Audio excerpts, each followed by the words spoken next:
The music was something that I've had written probably since my early 20s and just ended up reworking to make it a Skylight motion picture song. In the early days of the band, I reached out to Jordan to see if he could come up with a drum line. This one actually started out as like an electronic programmed drum performance, and then went into the studio, re-recorded a live rendition. I wanted to kind of have this China behind it.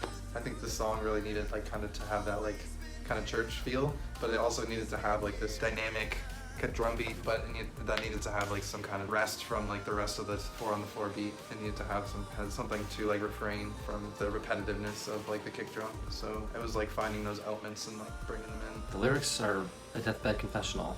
I've always wondered what that moment is like in the final moments and you know you're going to die.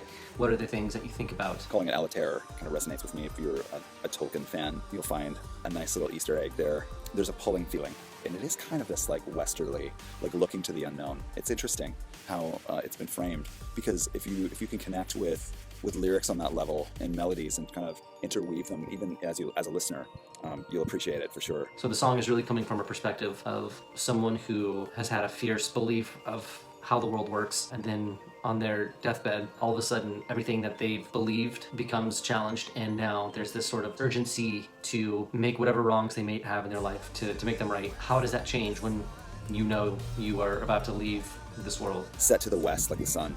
It's never enough to be done. It's such a heavy phrase for me.